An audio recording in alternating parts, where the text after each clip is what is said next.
We've got a couple of clips. Should we have a look at a clip, Pooch? How about this one? We've got, because, you know, he goes for the tough interviews, does old Keir Starmer. He went on with Cat Deeley, I think, yesterday. Very difficult. Who, even she's noticed that there's a bit of a problem going on in Britain. You know, so if Cat Deeley's noticed it, you know you're in trouble. Have a look at what she had to say.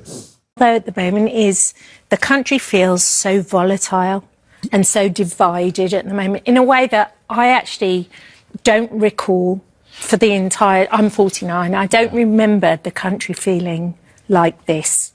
What are you going to do to change it? I think this is the defining issue in politics at the moment. I think it's less left-right in politics. Yeah. It's between those that want to pull people together and believe in the British spirit and those that want to tear it apart. My own view is that the vast majority of people in this country are reasonable, tolerant, live and let live, diverse, and given half the chance, we will help each other out. There are extraordinary acts that people do for other people, but there are also the everyday acts in every village, in every town, in every city where people look after each other. Against that, you've got forces that want to tear our country apart. You saw it in response to Henry Novak, this terrible killing of an 18-year-old, which, again, with a boy of 17, really, you know, I felt very strongly as a human being. I met his father, his mother, and his stepmother. But the idea that some politicians, rather than saying, what's the problem here and how do we fix it, looked at it and said, what's the problem here and how do we exploit it? Saw the same thing in Northern Ireland last week. This is something in politics that we have to fight. It is the politics, it's the fight of our lives. I don't think it's left-right politics anymore. I think it is the politics of bringing the country together, recognising who we really are. I love all of that, but how are you going to do it? I mean, social media is part of this. Misinformation is all over social media. So trying to control the tech firms with regards.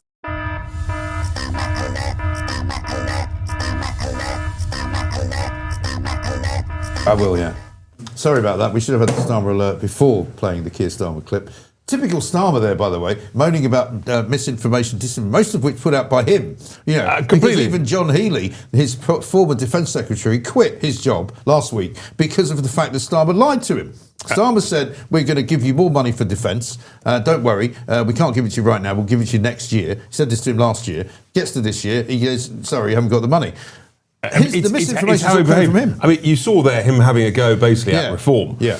But actually, you can't solve a problem if you're not prepared to admit the problem exists in the first place. And the problem of two-tier policing, which we've been talking about, is what people are so angry about. And he just refuses to recognise that issue. Yeah. And it's just absurd. John Healey, I mean, but as you say, the issue around defence, and I had some words in the Commons yesterday, not only John Healey resigning, but also Al Khan's, one of his junior ministers, their two resignation letters were utterly devastating because John Healey said that the Prime Minister was unable to fund the defence requirements to keep us safe, and he said that the Chancellor was unwilling.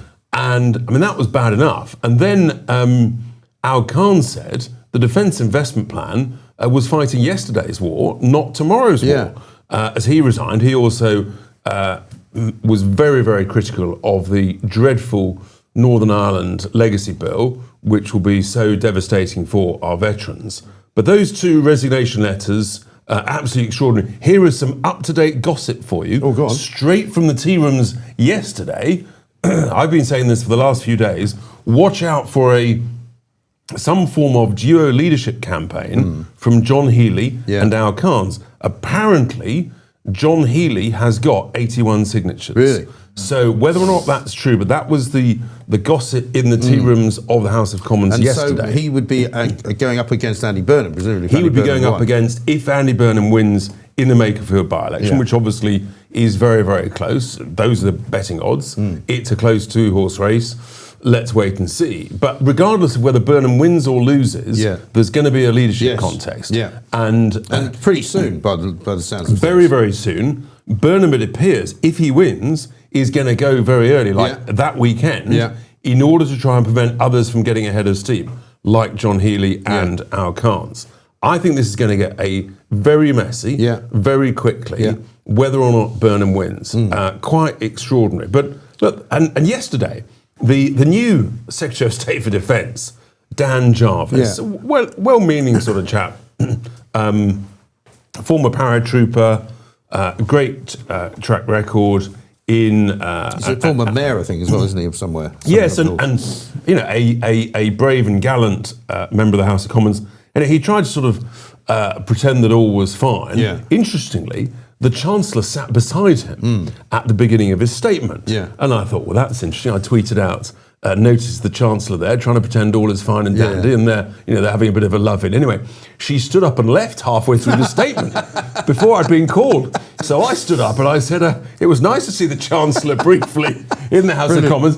Can I take it the fact that she left halfway through means that she's only half committed to funding the Defence Investment Plan? Yes, the Labour lot went nuts. That's exactly right, isn't it? I mean, sorry, I've used up all the money. Yes. But I mean, again, being totally disingenuous there, talking about the Novak family, who he said he invited into Downing Street. Like, first of all, he hadn't spoken to the Novak family since the terrible tragedy of their son's killing, murder in December of last year. He hadn't had any conversations with them. Siobhan White, the mother of Rhiannon White, who was murdered by a migrant, is still waiting to get a letter back from Downing Street that she sent in months and months and months and months ago. They refused to see her. They refused to answer any of her questions. And Starmer was so slow coming out of the blocks about Henry Novak's murder when the trial was finishing. And he was the last of all the political leaders to refer to it. And he basically, you imagine if that had been someone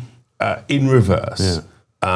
If the police had treated an ethnic minority in that way and handcuffed them and said, "I don't think you have, mate," been stabbed. I mean, they'd have all the resigned, left would have been all over it. They would have all resigned. There would have been mass resignations in the police. But I mean, the whole thing absolutely stinks. Yeah. What about this, though, just to go back to defence for a minute? Peter Kyle, obviously also attempting to go for the win on the Dunce's cap for the week, where he went on television to say that he thought that the new defence plan was absolutely brilliant. When he was asked if he'd seen it, he said he hadn't seen it, which was embarrassing for him. But I mean, what a dunce, really. But then you also had in their resignation letters confirmation that neither John Healey nor Al Khan's had any involvement in preparing the Defence Investment Plan that they were responsible for. And I thought, what's going on here? But when Peter Kyle was asked whether or not Al Khan's and John Healey had seen it, he said, "Oh yes, they've seen it." And so Naga Benchetti goes, "Oh, so they've seen it and they resigned.